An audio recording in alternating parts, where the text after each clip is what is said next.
Good morning everyone. આજ ફરીથી એક નવા દિવસની શરૂઆત થઈ ગઈ છે. આજે હું જતી હતી વિશ્વને મૂકવા, પણ 10 મિનિટથી અહીંયા ઊભી હતી, પણ બસની લાઈન જો એક સાથે કન્ટિન્યુ બસ આવતી હતી. તો બસ આજે સવાર તો મારી 15-20 મિનિટ તો એમ જ ખોટી થઈ ગઈ. પછી મૂકીને આવી ઘરે, બધા જ કામ પતાવી, અને આજે બનાવવાના હતા દાળ પકવાન. દાળ પકવાનો પ્રોગ્રામ કાલે હતો, પણ કાલે આજે સિમ્પલ આપણે પકવાન પહેલાં બનાવી નાખીએ, કારણ કે પકવાન બનાવતા જ બહુ જાજો ટાઈમ લાગી જાય. એટલા માટે બાળકો જ્યારે સ્કૂલે જાય ત્યારે જ આ બધા કામ થતા હોય છે. નહીંતર તો બાળકો સાથે કામ કરવું બહુ જ મુશ્કેલ થઈ જાય છે મારે તો, ખાસ કરીને. એટલા માટે વિશ્વમ સ્કૂલે હતો ત્યાં સુધીમાં મેં વિચાર્યું કે ચલો ફટાફટ એ આવે ત્યાં જ આપણે બધા કામ પતાવી દઈએ. તો બસ સિમ્પલ પકવાનનો લોટ હોય છે. સૂજી નાખી હતી થોડીક, અને થોડીક ઘઉંનો સિમ્પલ લોટ હોય છે. પછી એમાં થોડુંક મોણ, મીઠું અને તલ નાખી અને આપણે લોટ સિમ્પલ બાંધી લીધો હતો. મારી ફ્રેન્ડ સામે છે એટલે બંને જણી હોય એટલે પકવાન બનાવવામાં બહુ સારું પડે, કારણ કે પકવાન 3 ઘરનો પ્રોગ્રામ હતો એટલે પકવાન બી ઝાઝા જોઈએ. તો બસ એક વ્યક્તિ વણતું જતું હતું ને એક ડાયરેક્ટ તળતું જતું હતું, એટલે ફટાફટ આપણો ટાઈમ બચી જાય. તો એકદમ પતલા વણવાના હોય છે, કારણ કે મોણ નાખ્યું એટલે એકદમ સોફ્ટ હોય, અને બહુ જ ધીમા હાથે બનવાના હોય છે. તમે ક્યારે દાળ પકવાનનો પ્રોગ્રામ કર્યો છે કે નહીં, બહુ જલ્દીથી કોમેન્ટ કરી દેજો. અને જો પકવાન બનાવતા તમને આવડે છે કે નહીં, ઊભી કોમેન્ટ કરજો. અને ફૂલ રેસીપી જોતી હોય તો બી કોમેન્ટ કરી દેજો.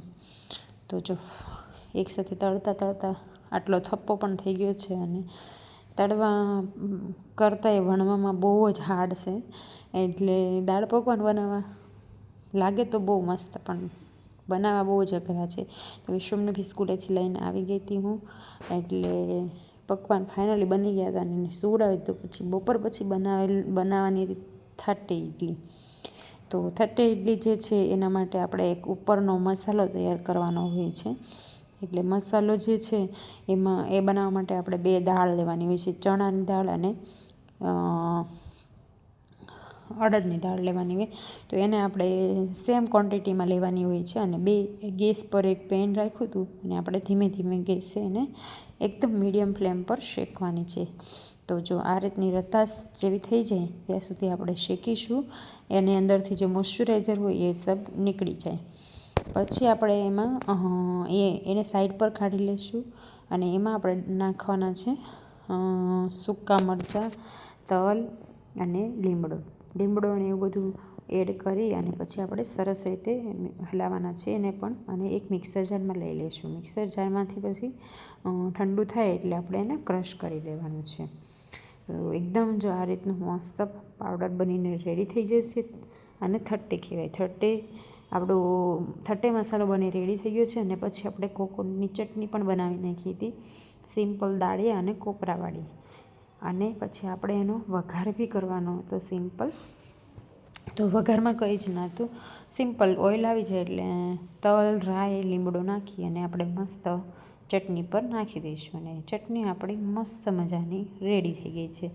તમે જોઈ શકો છો ચટણી એકદમ ટેસ્ટી અને બહુ જ મસ્ત બનીને રેડી છે. તો અહીંયા બધું જ આપણું ઇડલી બનાવવા માટેનું રેડી હતું. બેટર બી આપણી પાસે રેડી હતું. તો ખાલી આપણે ઇડલી જ બનાવવાની હવે બાકી હતી, કારણ કે હજી આપણી પાસે ટાઈમ બચ્યો હતો. અને આ છે ઘી. તો ઘી પણ આપણે ઇડલીની ઉપર લગાવવાનું હોય છે. તો બધું જ મારું કામ પતી ગયું હતું. થોડોક ટાઈમ હતો એટલે મેં વિચાર્યું કે ચલો વિશ્વને થોડુંક હોમવર્ક આવ્યું હતું, તો આપણે એને હોમવર્ક કરાવી દઈશું. તો એની જે આ કાર્ડ પેપર હતા એ તો વિશ્વમને બહુ જ ગમતા હતા. તો પછી થોડીક વાર એની સાથે એને કાર્ડને એવું કરાવડાવ્યું, અને પછી એનું જે એક્સ્ટ્રા બધું હોમવર્ક હતું એ બી આપણે કરાવવાનું હતું. તો પછી જો એ વિશ્વમ તો કાર્ડ પેપર જોઈને ખુશ જ થઈ ગયો હતો. અને જો એને નાના લગાવવાના હતા, તો એને તો બહુ જ મજા આવતી હતી આવું બધું કરવાની. હોમવર્ક કરવું તો વિશ્વને બહુ જ ગમે છે, એટલે એ તો હોમવર્ક કરવા તો બેસી જ જાય છે. આવી જે એક્ટિવિટી હોય એ કરવી એને બહુ જ મજા આવે છે. તો બસ થોડોક ટાઈમ બચ્યો તો રસોઈમાં થોડું જમવાની વાર હતી, એટલા માટે થોડુંક બાળકો સાથે પણ આપણે સાથે પ્રેક્ટિસ ટાઈમ આપવો જોઈએ. તો જો થોડુંક આવું પણ કંઈક કાર્ટ કરેલું હતું, કલર જાતે જ કરતો હતો એ બધું. તો જો અત્યારથી જ બાળકોને આવી રીતે પ્રેક્ટિસ પાડીએ ને તો પછી આપણે એવું વિચારીએ કે બાળકો ખરાબ થશે, આમ થશે, તો એ બાળકો ક્યારેય શીખી જ ના શકે. પણ બાળકોને બધું જ કરવા દેવું જોઈએ નાનેથી જ. તે જેટલું નાનેથી શીખે એટલું જ તે બાળકો સ્ટ્રોંગ બને.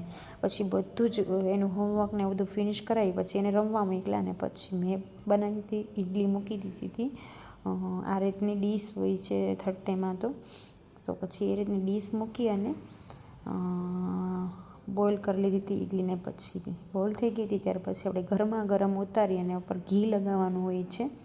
સાઉથ ઇન્ડિયનની સ્પેશિયલ ફેમસ ઇડલી થટ્ટે ઇડલી છે. આપ ટ્રાય ના કરી હોય ને તો એકવાર ટ્રાય જરૂરથી કરી લેજો. તો આ રીતનું ઘી લગાવવાનું હોય છે ઉપર ગરમા ગરમ, અને પછી જે આપણે મસાલો બનાવ્યો હતો ને થટ્ટીનો એ એડ કરવાનો હોય છે ઉપરથી.